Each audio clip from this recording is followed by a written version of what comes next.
Join the Council for the Model Aquatic Health Code, aka CMAC.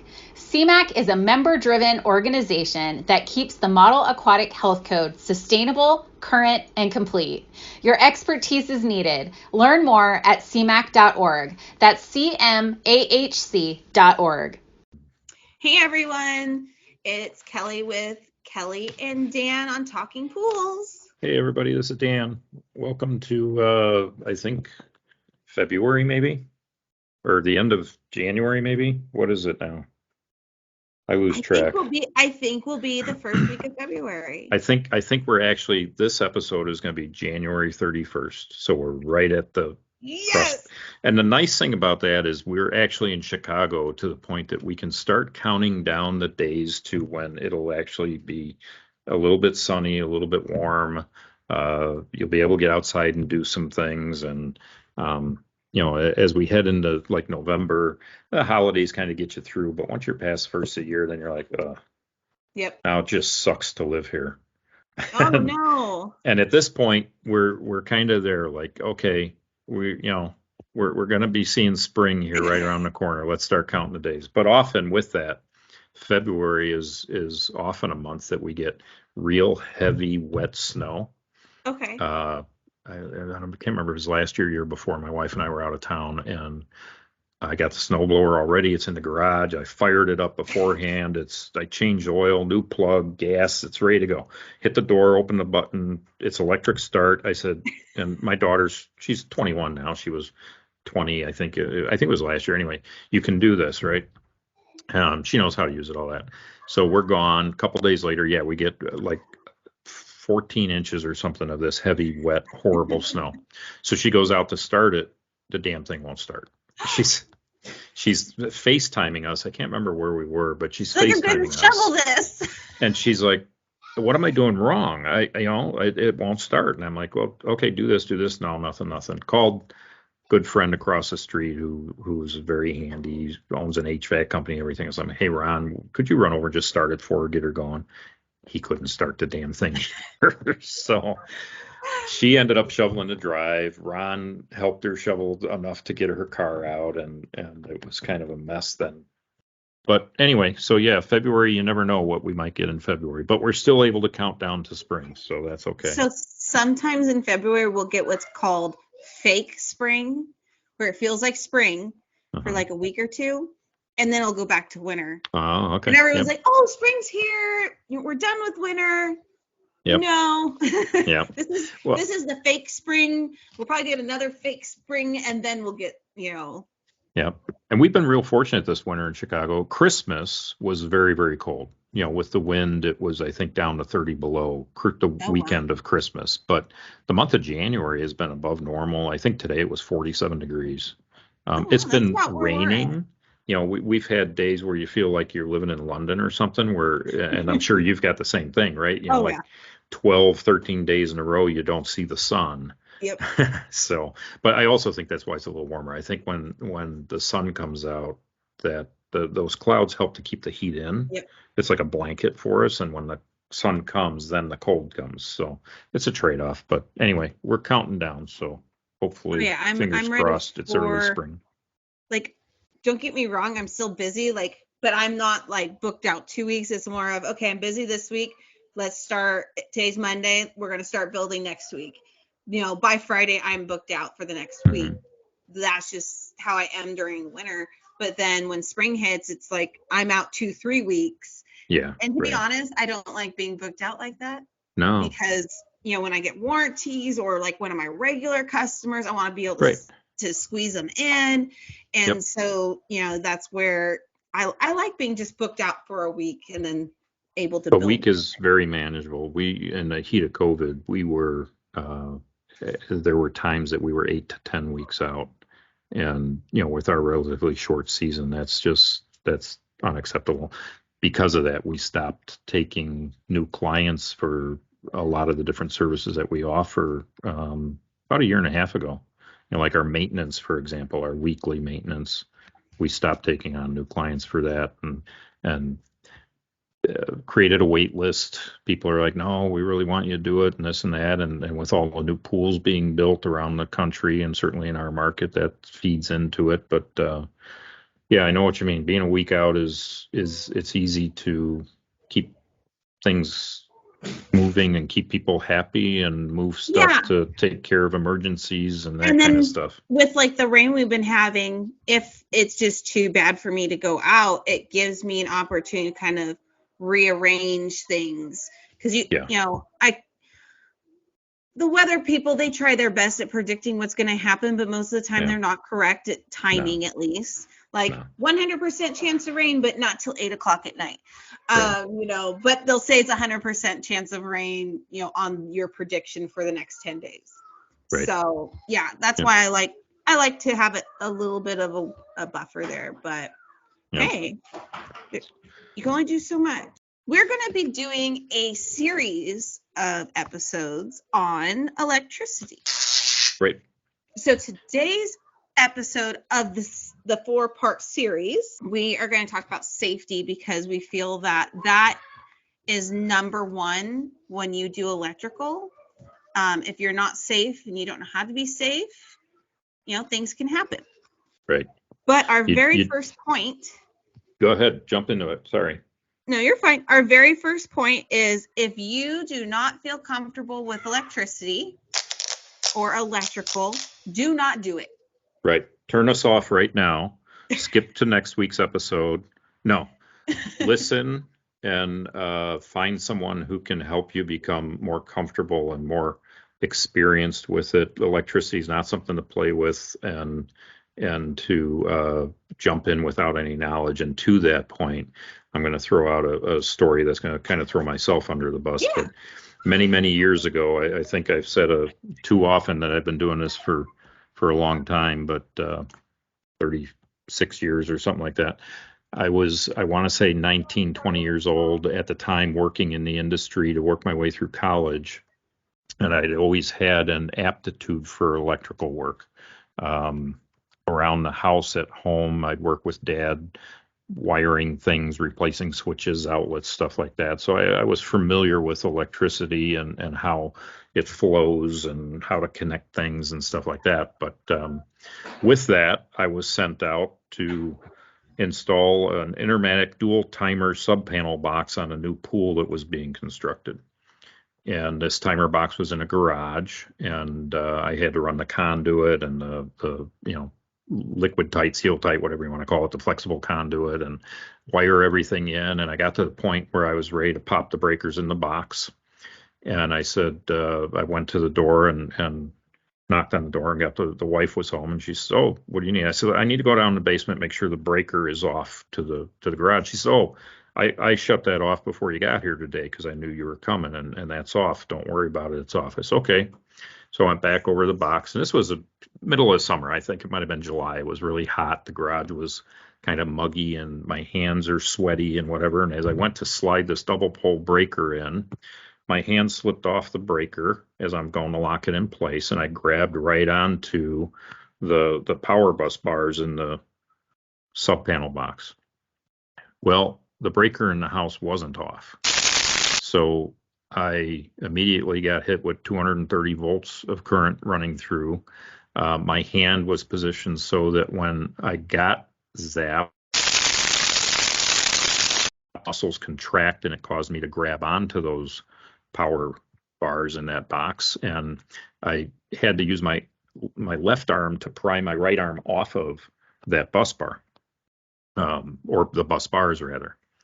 And I sort of stumbled outside and sat down for a bit to sort of recoup in that. But I think one of the things that only got me through that was the fact that I was 19 or 20 years old, as opposed to, being where I am now. I don't know that I'd get through something to that extent. So,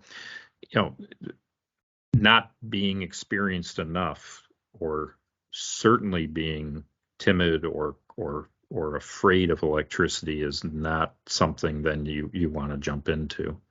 And as far as one of our topics today with safety, back then at 19, 20 years old, I didn't own a voltmeter. Back then, voltmeters were mostly analog, just a little needle that moved, and they were extremely expensive. I want to say the first voltmeter I bought later that year, because of this incident, it cost me a little over $100, and it was something that you get free with a cup of coffee today if you go into the local, Home Depot or something. But you think about what $100 meant in, what was that? That was probably 1988, I'm guessing, compared to what that $100 would mean today, some 35 or whatever years later. It was a lot of money. So I didn't have one. I did buy one. Wait 1 minute, you West Coast pool gal. Interrupting is Andrea's gig. But you need them. Yeah, they are. And, today you can go out and spend, honestly, you could spend $10 on a voltmeter that will give you some good information. It may not be quite as accurate as a $180 fluke or a $300 meter or something like that, but it'll definitely give you some good information. And, in this case, had I had a voltmeter when she said the breaker was off, I should have had a voltmeter and gone straight to the sub panel and tested to make sure there was no power present there before I ever started doing anything. The fact that I didn't get shocked running the wires, pulling the wires through the conduits, and you always end up with a couple of feet hanging out of that box, and I'm in that box pulling wires and everything else, and in my mind, it's a safe environment. There's no power in there, but it wasn't. I wish I would have tapped it. Pulling wires up, my hand would have been the other direction to that bus bar that was energized, and I wouldn't have clamped down on it, and it would have been a quick zip and be, ooh, hey, wait a minute, there's a problem here. So anyway, I screwed up many years ago, and I don't think I've ever done something similar since. Maybe I have, not that I recall, though, but that one stuck with me for a long, long time and probably will forever. So the first thing my dad ever taught me was, if you touch the electrical, even if you use your meter, even if you use whatever tools to determine there's no electricity, still always hit it with the back of your hand. Yeah. That way I will not do what you did and grab on. It will actually push your hand off.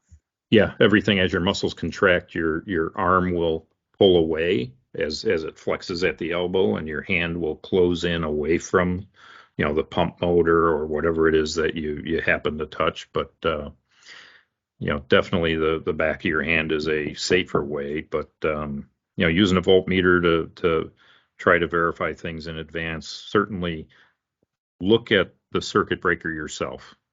If this woman, if I would have been insistent upon, I'm sorry, I have to go into the basement and see it myself just to be sure.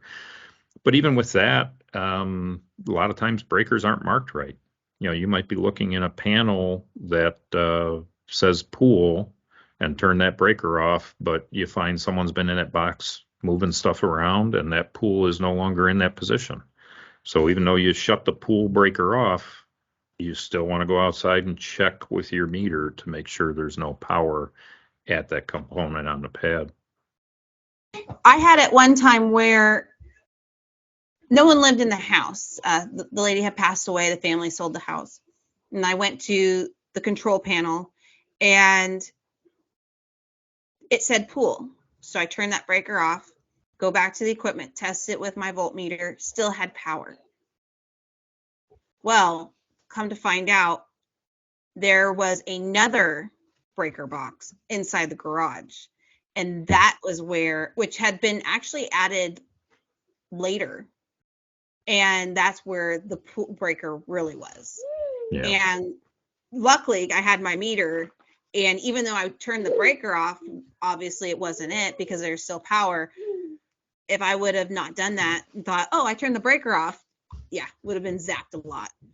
Yeah. And unfortunately, when I get zapped, I say mother effer every single time. So if I've gone electrocuted. Yeah.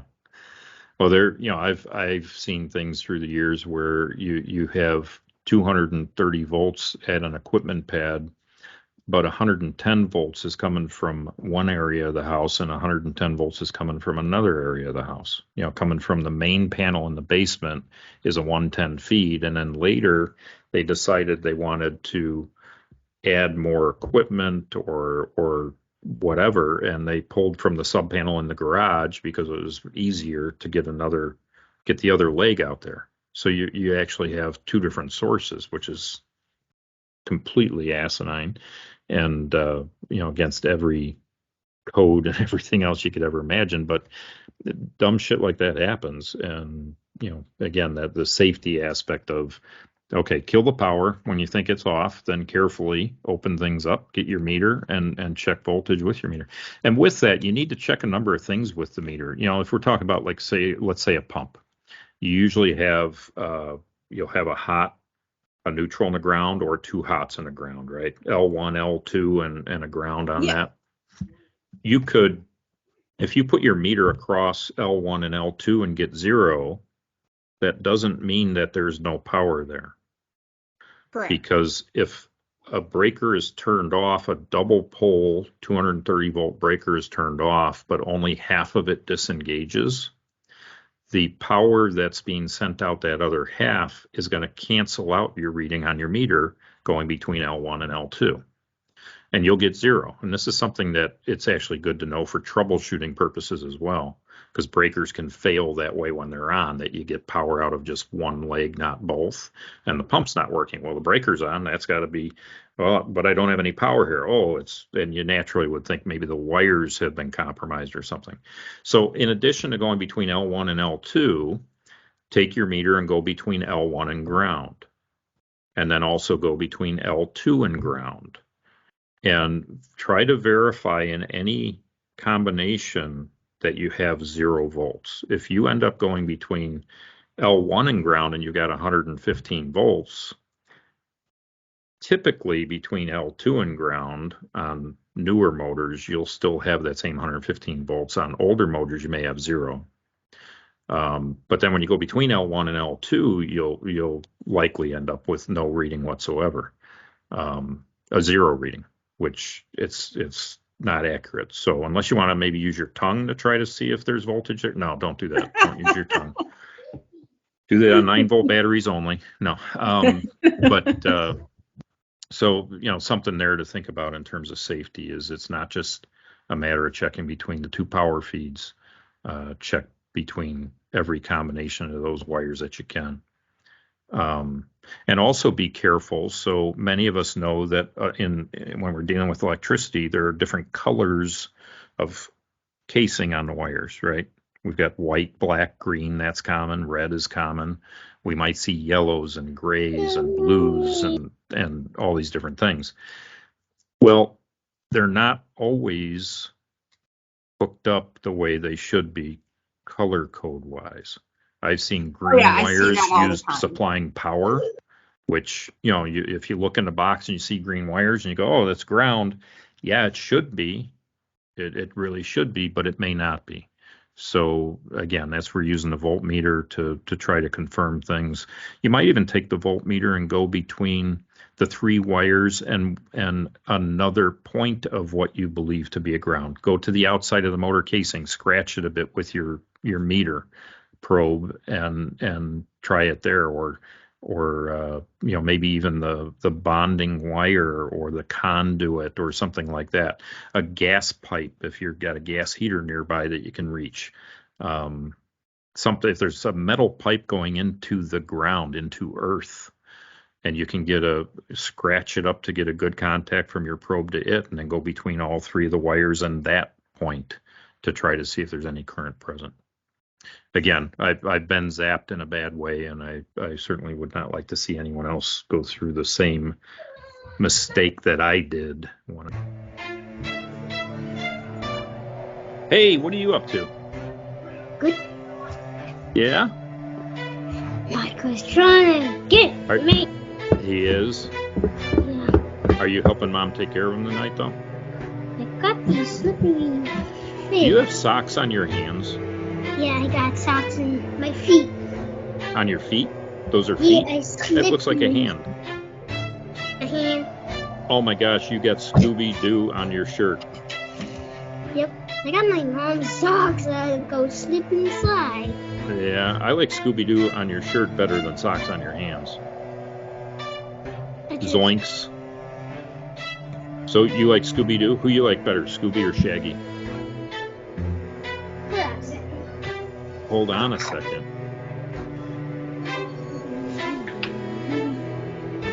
What's that? Say Poppy? Poppy. I can't see the bottom of it. Pull it back a little bit. it is Poppy. Poppy. Yeah, it is. I don't. Okay. Oh, so now you're back. I was talking with him. We were talking about Scooby-Doo and the fact that he had your socks on his hands. He's entertaining. That's Okay.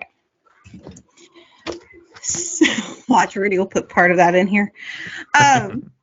Okay, so we'll start. I was going to say how I had a box with only purple wire. there you go. All right, go ahead. Say that. Okay, so that same job I mentioned earlier where one breaker said pool, but in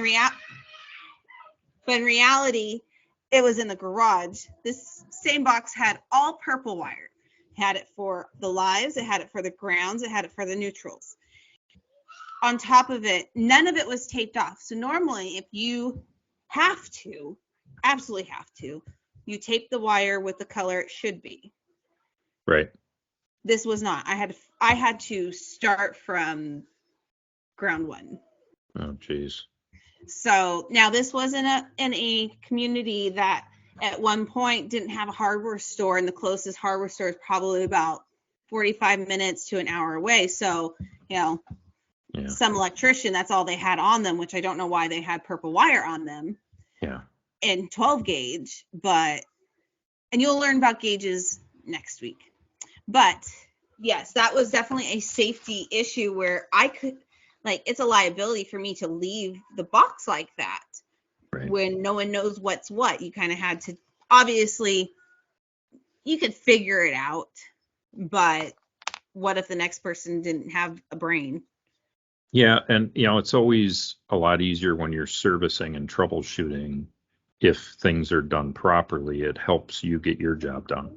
So if you walk up to a box and it has hots that are black, neutrals that are white, grounds that are green, and your mind goes instantly to that's what it's supposed to be, it just speeds along the troubleshooting of what's going on. And also where are things going and all that kind of stuff. To have a box full of nothing but purple wire, that's crazy. You mentioned taping the ends, so that's something that if those of you listening aren't familiar with, it's not that uncommon. And I carry, even with me, although I'm not in the field hardly at all, but tape of different colors. I've got white tape, green tape, black tape, red tape, yellow tape, blue tape. And there may be an instance where you have to use a wire for something other than what the original casing on the wire color matches up to.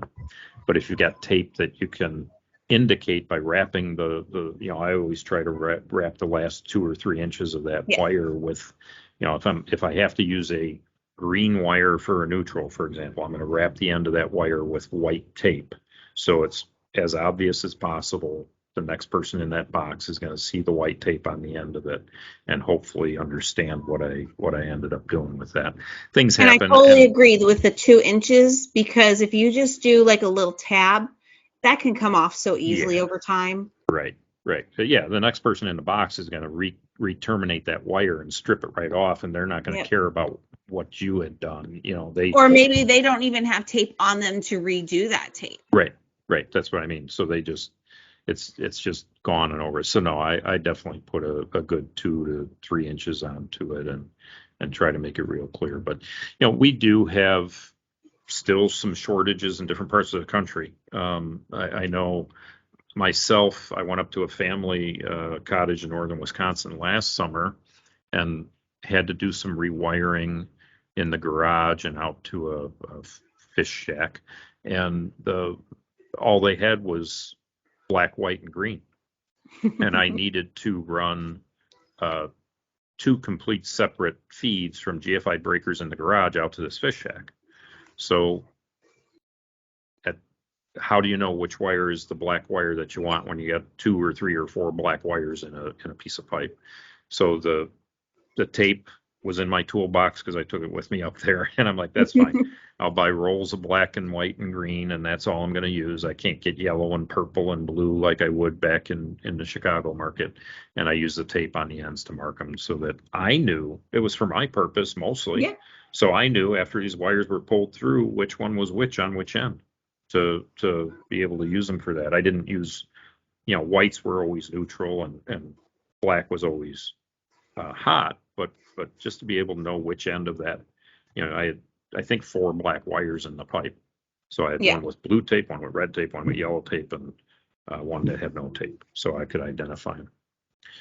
So, and that falls into safety too, where by knowing what the wires are after you pull them through, you're not going to cross them and mix them up and, Yep. and not remember what you were doing on one end by the time you get to the other end. Even if it's only a 3-foot piece of flexible conduit from a timer box to a pump motor, if you get it all hooked up in the timer and you got 2 blacks and a green, but one of those blacks is truly a neutral, well, Yeah. get some white tape. Keep it in your toolbox or whatever you're using, your backpack, your tool bag, whatever it is, and mark it before you get to it.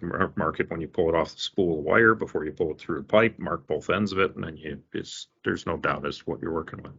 And then knowing where those colors are supposed to go. So like white wire needs to go to the neutral bar. Green wire needs to go to the ground Well, bar. and with that, it also depends. Does the white wire actually go to the neutral bar? Yeah, because what if it goes onto the breaker? It may go right to the breaker if it's a GFI breaker at that point, with the pigtail from the breaker going to the neutral bus bar, which that is the biggest electrician error that we find wired up hot tubs and pool pumps and everything else is, everybody has somebody, everybody knows somebody, right? So we sell a lot of hot tubs. And my buddy's an electrician, my brother's an electrician, I'm an electrician, and they wire it up themselves, and then they fill it up and they call us up yelling and screaming. Yeah, right. Google taught me what I need. At least it's Google and not something else. But and I wired it up and I filled it up and I turned it on and it tripped the breaker instantly, and they're yelling and screaming all mad because this brand new, $10, $12, $15, $18,000 hot tub doesn't run. And of course they're having a party tomorrow with a bunch of people coming to use this brand new hot tub. If not tonight. If not tonight, right? So you end up sending someone out there, and the first thing we always do is open up the GFI box and we find the neutral wire, instead of going to the breaker, is on the neutral bus bar. And the pigtail from the breaker is on the neutral bus bar. And that will cause a GFI to trip falsely. And we move that neutral wire from the bus bar that is feeding the hot tub over to the breaker, to the neutral load that's clearly marked on every GFI breaker, and turn it on, and all of a sudden it starts running. And, sometimes we're considered heroes. Most of the time we're not able to charge for that because these people just spent $10,000 or more on a hot tub, and we want them to pass our good name along to their friends and that when they're deciding. So we just suck that up and call it cost of doing business. But that is one of the biggest mistakes that we see in the wiring end of things. Like you said, the wires have a place. They need to be in the place, and sometimes electricians don't put them in the right place because they're not exactly sure what a GFI is all about. Right. Well, and in some situations, you don't need to use a GFI breaker, which I will mention in our next episode. But yeah, just know where the wires go, know what the colors represent.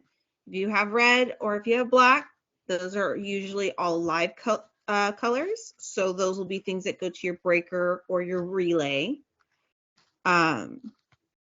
Try to stick to the color schemes.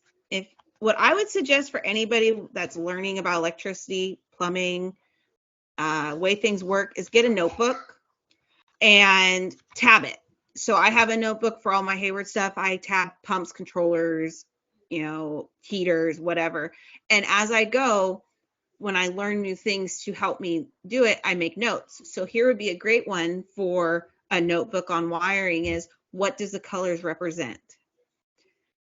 There's a lot of colors. It's not just red, black, white, and green. There's also red and yellow. And you need to know what those colors are for and what they represent, because sometimes the colors will represent, instead of residential, which is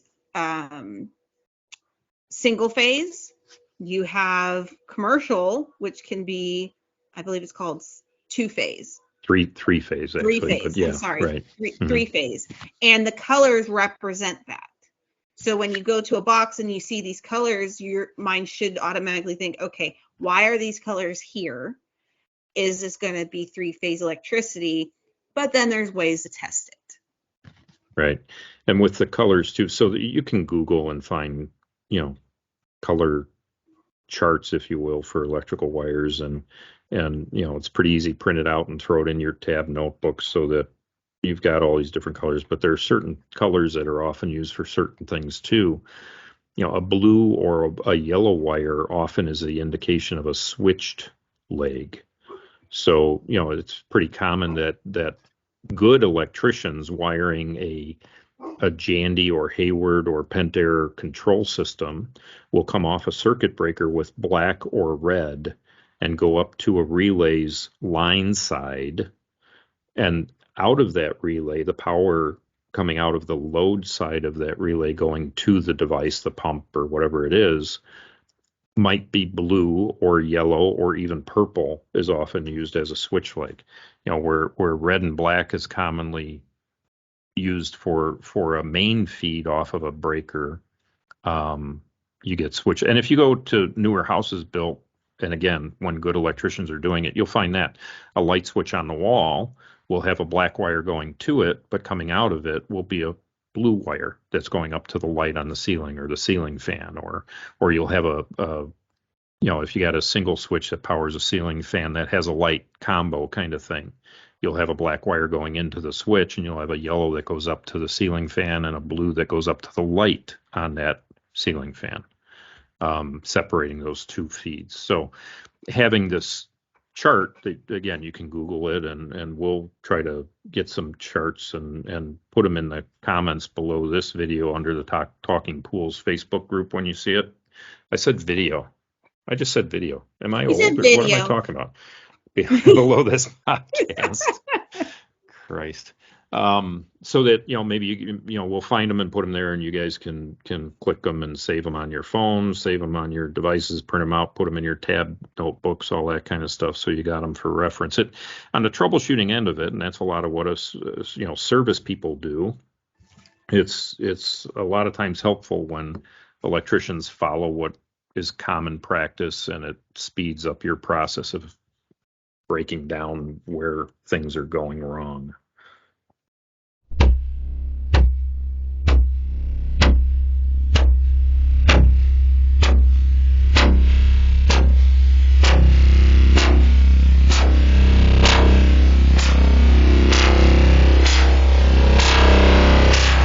Kelli and Dan will be right back after these messages. Have you heard there is a group of pool service professionals nationwide that are here to help grow and protect your business? The Independent Pool and Spa Service Association, known as IPSA, is here to help you. By joining the largest trade organization created by and for pool and spa service techs, you gain access to industry networking opportunities, exclusive educational offerings, IPSA's Tech for Tech route coverage, and more. So be independent, supported, and part of a professional community. Go to ipssa.com to learn how to be a member of IPSA today. So another thing would be the other tools that we would use. So we talked about having a meter, a voltmeter. I don't know what it's called. You probably do. I just call it my electrical pen. But if you turn it on and you push it and you tap it somewhere where you want to see if there's electricity, it will beep and light up if it has electricity. If it doesn't, nothing will happen. I do find that to be, if you're just looking to see if there's power quickly, that's handy to have in your pocket. And then once you know that there's power, then use your voltmeter to see exactly how much is there. So let's say you're on a route and your pump won't turn on, or your booster pump won't turn on, or your light won't turn on. You just want to see if there's like electricity coming from the relay, or let's say it's a yellow face timer. You just want to see if there's electricity coming from the timer. That's a quick way to see, yes, there's electricity or no. Yep. And again, that's like when you're looking for something quick. So that I recommend getting also getting tools with rubber handles. Right. So like the ones I really like are the Klein tools. Klein is And great. so I get their 11-in-1 multi, screwdriver, and it's rubber ended. And then I get their what I call the low voltage multi-tool, which is the skinnier ones for your 4-pin connector pieces and stuff like that. From my understanding, you want the rubber ends just in case it does touch electricity, you won't get electrocuted. Yeah. Everything you work with around electricity should have rubber ends, and you want to maintain those rubber ends. So, even if you're using channel locks that you're going to tighten conduit fittings with, the handle should be rubber coated, insulated to protect that if there's any stray, you're dealing with conduit. Is there something down the line that's shorted against the conduit and is energizing that conduit if you're using the rubber handled tools? But then with that, I've seen all too often where that same pair of channel locks is used to beat a stainless belly band clamp onto a filter later in the day to snug it down. And you use the rubber side of it because you don't want to mar up that band as you're hitting it, right? So, but then when you do that, you're chipping into the rubber and exposing the metal handle beneath it. You can't do that. You need to, and I actually recommend to our technicians that they have 2 sets of tools. A set of tools that are used for when they're doing electrical work, and a set of tools that are used for everything else, because those electrical tools should be cared for in a little bit better manner than we tend to care for the ones we're using when we're doing plumbing, or we're doing masonry, or we're doing, name your whatever it may be. And having insulated handles that are in good shape is a huge you want to have the right tool for the right job, but you want to have a safe tool for the right job too. Right. So bonding, not even all electricians understand, I've noticed. Yeah, bonding is an interesting thing, and for this to be, I think we'll probably revisit this in the next few episodes too, because it's sort of an important thing that's often misunderstood. Bonding is not grounding, and grounding is not bonding. They're 2 different purposes, and I've often, long time ago, would argue with inspectors on our new construction sites who would say that the bonding wire at the equipment had to be hooked to a grounding rod, and we'll talk about that later. But the bonding, which you see it mostly on the equipment, commonly a bare number 8 copper wire, solid copper wire is what's used, although there are instances of stranded green cased wire that's acceptable too. But it's connected to everything metal at the equipment pad on the outside of the piece of equipment. So your bond wire on your pump motor is not inside where your hot, neutral, and ground wires are connected. It's on the outside of the metal casing, right? And then it'll run from that pump motor. And what else does it go to on the pad? We're hooking it up to a bunch of stuff, right? Yeah. No, you're hooking it to everything electrical. So your pump, your heater, your booster pump, what else? Even stuff that isn't at the equipment. So you have your handrails, your diving boards, your slides, if they have any metal connected everything to it. Everything metal. I'm sure we see it all too often where a pump motor gets replaced or a pump gets replaced. Yep. And the wire's not long enough. The wire's not long enough, or the bonding lug is corroded to a point that you can't unscrew it from Yep. the current device to get it off to easily put it on the next device. All of our technicians carry bonding wire, bonding lugs, what we call burn Ds, split bolt connectors on the truck, so that it's just like carrying a spool of green, white, and black wire. It's another thing that we need to have to be able to know we can get a job done. Those bonding wires are often super tight, and Yep. your new pump motor is a little bit longer, or the pump's in a little bit different position, and that Or wire like doesn't. you said, you can't screw the old one off, so you have to cut it. Yeah, right. And if you've got a split nut on the truck, and we'll try to remember to put a split nut example in the comments below too. A split nut is like a little brass nut. Imagine a bolt and a nut, but the bolt is cut down the center of the threads vertically. So it creates a slot. The nut will still thread on with that gap in between. So you use that split nut to go over the old bond wire, put a new piece of bond wire in there and tighten the nut down on it. And now take your length of wire over to the new motor's bonding lug location and connect it. Bonding is truly what I consider as a primary safety device for shorts relative to a pool. And many people will look at like a GFI breaker as being that safety device, but a GFI breaker, it's a manufactured thing. It can fail. Typically, they don't fail on, but they do fail on. Usually, if they fail to an off position, but I can't tell you how many times we've encountered them failed in an on position. That's why they all say test monthly on them. Yeah. Right? The little push to test button, and they say you got to do it monthly. When was the last time you tested the GFIs in your house, Kelly? Due to the fact my kids like to touch the buttons, they get tested a lot. Okay. Well, that's but good. I have boys who are very, adventurous. Yeah. And unfortunately, in an older house, the plugs are close to where they are. Yeah. But in an average house, I don't even think homeowners really know they have GFI plugs. Right.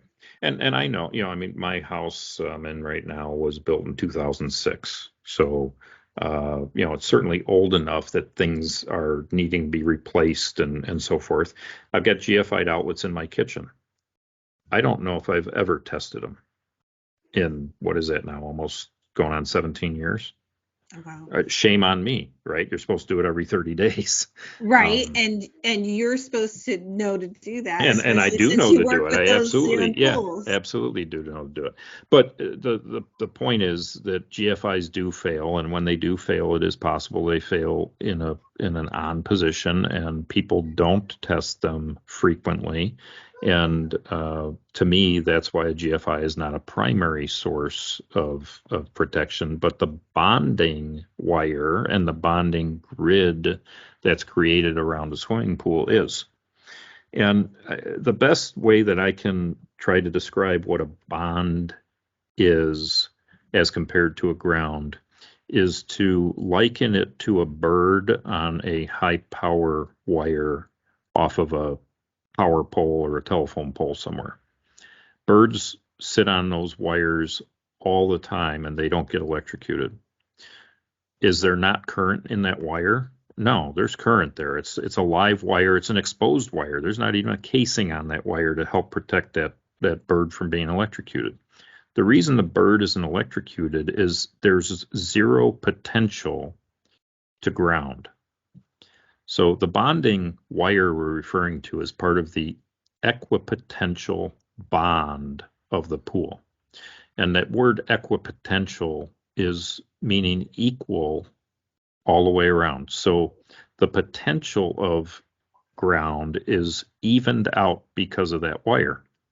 So if we attach it when we're building a pool to everything metal in the pool, like Kelly said, the handrail, the ladder, the light can, if it's a metal light can, all of the equipment, in the decking or under the decking, depending on what the decking is. If it's a concrete deck that has wire mesh in it, that wire mesh has to be bonded because current will go through concrete.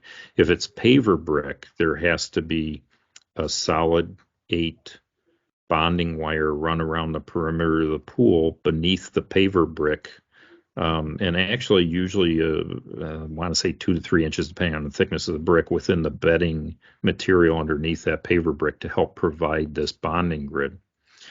And what we're doing with it is protecting people. So if there's stray current somewhere and someone's swimming in the pool, the stray current can be in the pool. It could also be in around the pool. It could be a short coming back to the pool through the plumbing, through the pump or the heater or something crazy like that.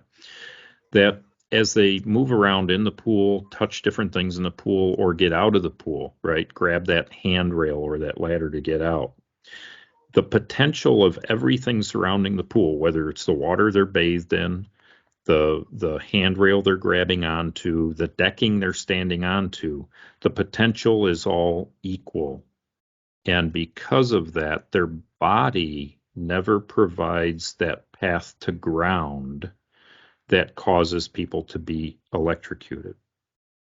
So it's, like I said, the bird on the wire. The wire is the bonding grid and everything it's associated with. And a bird can be on that wire anywhere. And if there's current present, they won't be harmed. The minute that bond is removed, and we see service and construction people do this often in different ways that create dangers then by it not being restored. A big one that we see for us is there are a lot of pools that were built with aluminum anchors for ladders and handrails as opposed to bronze. And aluminum oxidizes horribly over time, and it ends up breaking and becoming useless. So people will come in and core drill a 4-inch hole around each of those anchors all the way through the concrete, drop a new anchor in its place, pour some anchoring cement around it, and put the handrail or ladder back in, or slide, or whatever it is. The anchor that the rail or ladder was in had a bonding lug on it originally. The new one, in fact, even has a bonding lug on it as well, unless it's plastic. I'll talk about that in a second. But when they core drilled through that deck, they core drilled right through that wire, severing it. And almost never is there any concern about that new anchor, assuming it's a metal anchor, being reattached to that bonding grid. So what we've just done by doing that is created a path to ground. That anchor is usually resting down on the stone beneath the deck, and the rail's attached into it, and everything is wet around a pool, especially a handrail that people are using when they're wet getting in and out of the pool. So the water helps even further the conductivity. And if there's some sort of an electrical current in the pool, as soon as someone grabs onto that rail, it's now grounded with no bond. So there isn't equal potential to ground anymore. There is less potential to ground, or greater potential to ground, I should say. So if there's current in the water, that current's going through your body, you're a bird on the wire. The minute you grab that rail that is not bonded, that current goes through your body to that ground, and you get electrocuted, and all kinds of bad things happen. So there are some anchors that are manufactured that are plastic, and if used with a plastic ladder or plastic rail for that purpose, there's no bonding that's needed. So only one manufacturer I'm aware of that makes them.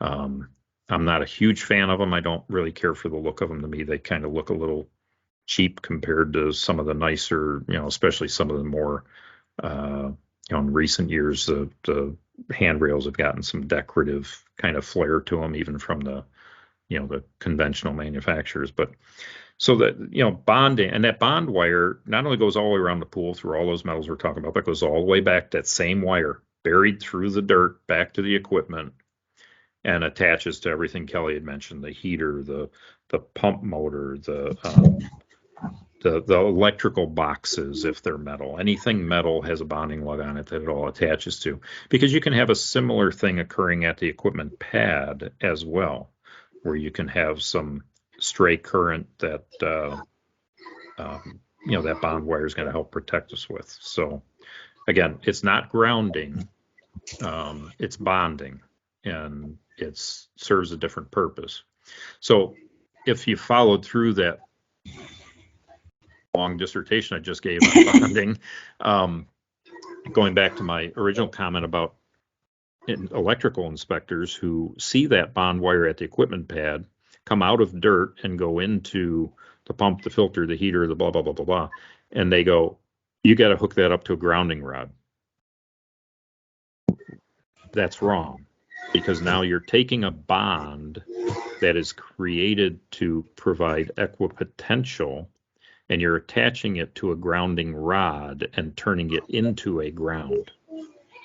So now that handrail that's in the cup that's grounded to that now ground wire becomes a positive point of grounding and creates a hazard that otherwise wouldn't exist, assuming everything were bonded properly. So back in the day, I would argue with electrical inspectors. I would pull out the code book and everything else, and they would stand there and say, I know. So all inspectors, 30 seconds, turn this off, fast forward for 30 seconds, or turn your volume way down. Years ago, someone told me that those who can do, those who can't inspect.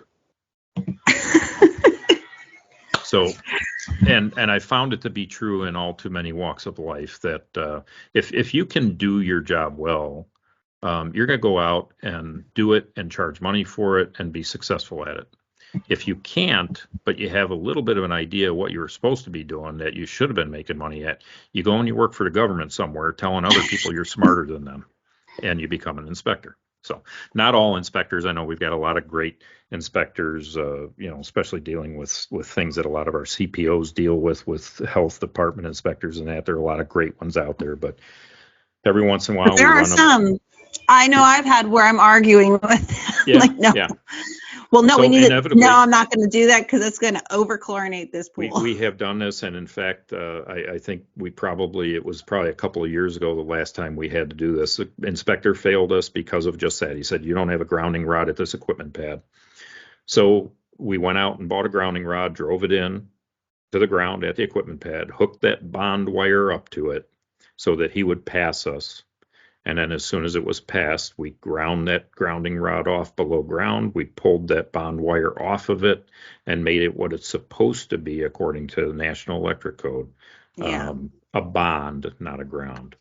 Now, what about when you go to a pool and you're taking out a pump that is attached to copper plumbing and it was, let's say, a brass pump? What do you do? I know the way I've been taught is there's two options.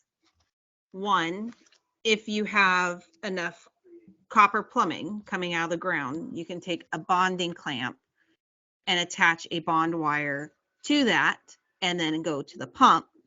Or you can dig a hole that gives you access to the plumbing where I can't remember the name of it. I'm so sorry, people, but it has a piece of copper in it that's X amount of inches or centimeters, but where it will be in the water constantly so that it rebonds everything. Because now that we have our pumps that are no longer we use PVC and all of that, we want to make sure everything's bonded.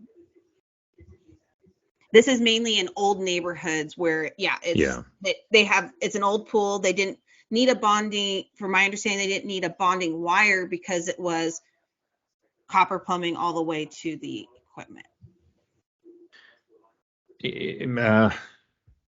Well, ultimately, you need to bond that metal pipe. Yeah. And that even goes, years ago, it was common to have plumbers put stubs of galvanized pipe off of a heater with a cast iron header. Mm-hmm.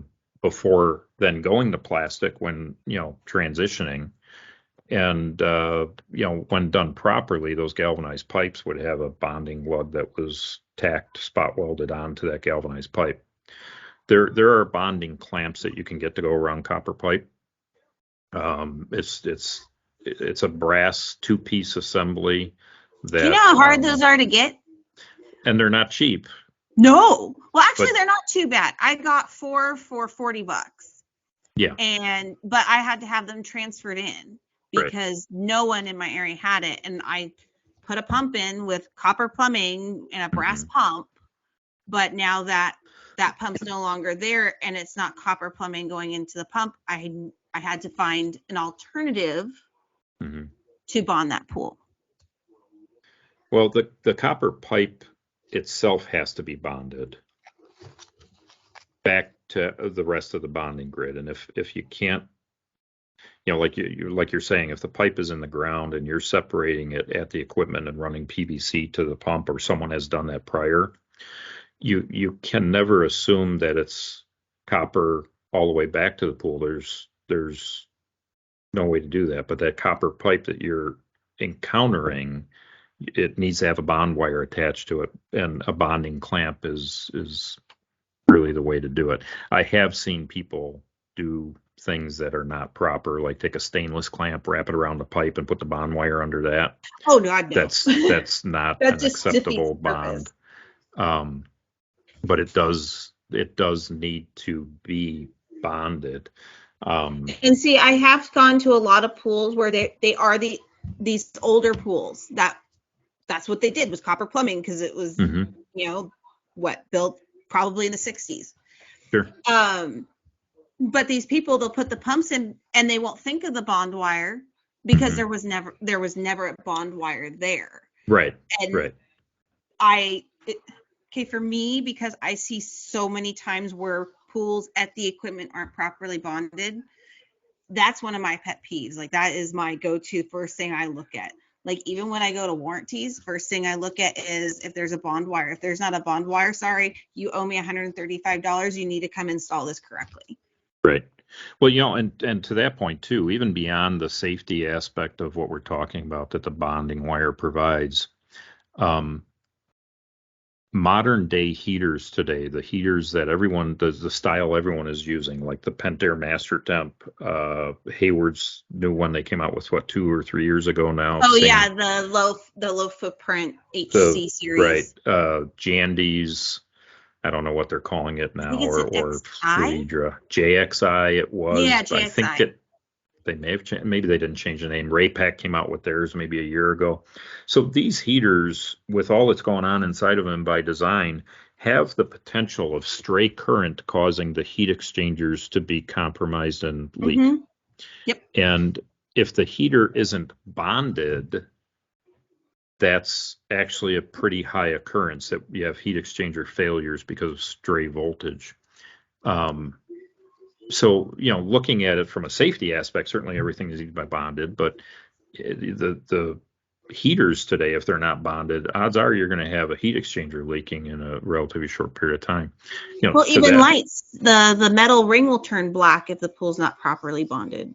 Yeah, or sometimes we can even see that the bonding of certain things causes plating of metals because of that bond too. But it's, what was the other thing that I ran into? And again, I've been 30 whatever years doing this and had never known this aspect of things. Most gas companies across the country apply current to the gas pipes in their system, in the ground, etc., to help prevent corrosion. If I remember correctly, it's a DC current that gets applied, and throughout the system, they have these anodes that are used, and somehow between it helps to reduce or prevent corrosion of their metal pipes that are in the ground. So if you're in older areas where the pipes are all metal up to the house, modern day construction, there's plastic is commonly used by the gas companies, but in older areas, it's all metal pipe to the house, to the metal gas meter on the house. And if you have a metal pipe going from there to your pool heater, that straight current through that gas pipe can cause damage to the heater, specifically the heat exchanger, because of the same kind of thing going on. Now, that current can be so excessive that even having a proper bond wire on the heater doesn't protect it. So those of you that aren't familiar with, there are gas pipe unions that are made that are dielectric unions. And basically where the two pieces of union go together, there's like I'm gonna say a rubber gasket in there. So when it's tightened up, the metal isn't continuous. The inside of the nut has a sleeve inside of it, so there's no metal on metal there. And where the two pieces of the union form the actual seal internally, there's a gasket in there. So if there's current coming in from the gas company, that dielectric union stops the current at that point from ever getting to the heater. So,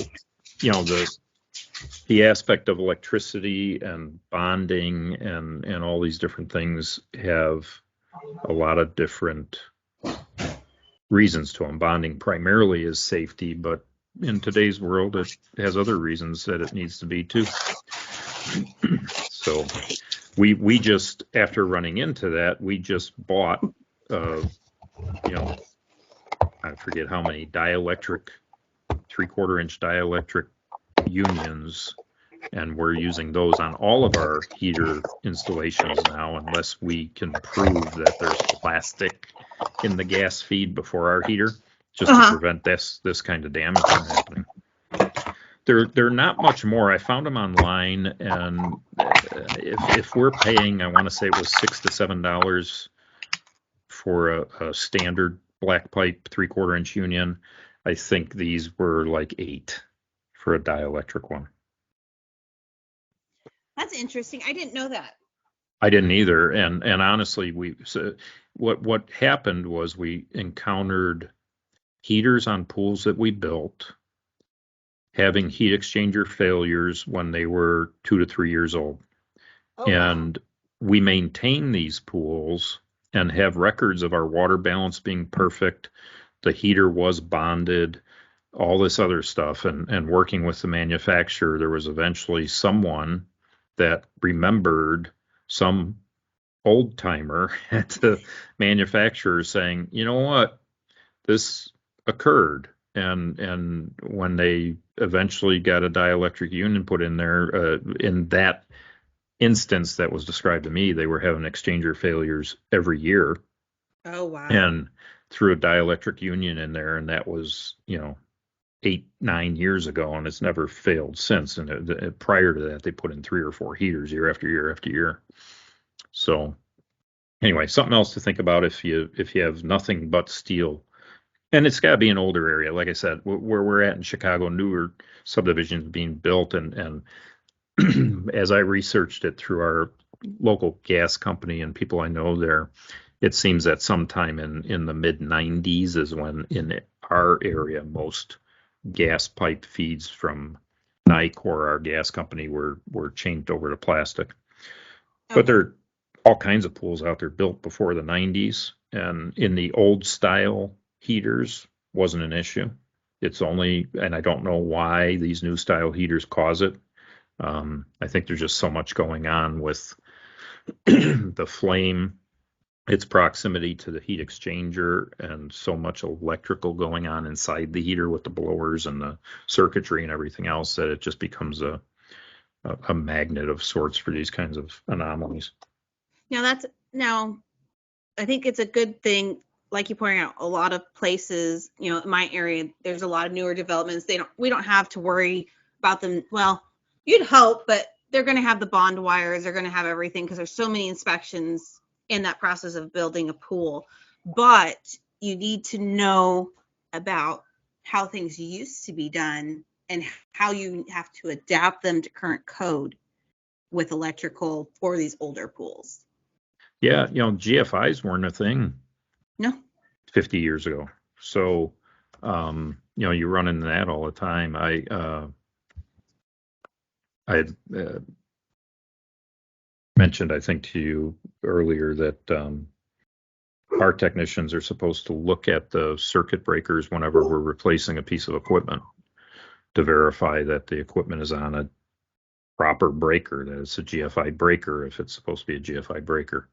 And the electrical, making sure it's bonded, making sure it's all this other stuff. I mean, bonding has been a thing for a long, long time, but as things get older and things get swapped out over and over and over, and you have a house where it was a do-it-yourselfer, lived there for a decade, and then someone else buys it that's not a do-it-yourselfer, and you find all kinds of craziness going on that they just didn't know the problems they're creating by eliminating some of these things that are supposed to be used. Well, and then when you are upgrading these systems, you need to know how many amps can actually go to the new box. What size wire, and this kind of leads to what we'll talk about next week. What size wire do you need to come into the box to be able to handle what you're putting in there? I know in California, my contractor's license doesn't allow me to touch the main box, so I need an electrician to help me with that. Mm-hmm. That's fine with me because I don't like touching the main box. It's just a little too much power for me. You also need to know, if there's a fire that happens in that box, it has to be replaced because it's no longer safe. And, there's a lot that you need to know to be safe. And you need to know what to do when you find these things that aren't safe. I've had to lock people out of the electrical to their pool equipment because of electrical fires. Somebody came in before me, makeshift a way to make it work. But again, there was a fire in the box. The box is no longer safe. It has to be replaced. Yeah. So know those things, have the right tools, know what colors the wire should be. And again, if you don't feel comfortable, that's okay. There's nothing wrong with that. Right. I didn't feel comfortable at first either. Nope. And I did, and I was stupid because I did. So ask people around you, that's where IPSA comes in handy, where you go to chapter meetings, you listen to people talk, you get to know who knows what they're doing and not, and a lot of times they'll help you out. PHTA, any trade association, really, that helps out. You can talk to distribution. So I would not just ask someone randomly. I'd actually ask the counter people, hey, who do you think actually knows something before, so you don't get taught the wrong way. But definitely don't touch anything you're not comfortable with. Yep. Be safe. So next week, we will be talking about wiring and breakers. And you're all going to be quizzed after that episode. We should do that. We should put a quiz out there, right? We should, and then we should give something away. Okay. So give us a week. We'll figure out something. But yeah, we will. How about at the end? This is going to be a 4-part series, so 4 episodes, because we want to make sure that we give you as much information as possible, but we don't want to overload you. Yeah. My grandfather on my mom's side was a teacher, and he said that honestly, you only retain the first 15 minutes of a class. Oh, we just screwed everyone listening to this thing. Just blew that all to hell. Hey, at least we're not going through it all in one episode. Where was your grandfather when we started this episode? Oh, shit. Sorry. But yeah, we just don't want to overload you. So this will be a 4-part series. Today was safety. Next week will be wiring breakers. And then you'll find out after we talk about next week what comes after that. And we will come up with a quiz for you guys that will enter you to win something. We will come up with something by next week.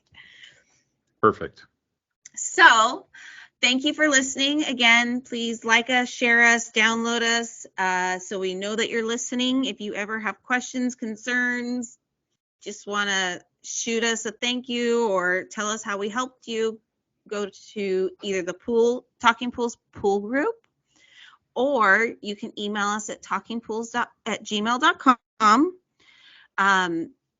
All resources that we come up with, we will put on the pool group when this episode airs.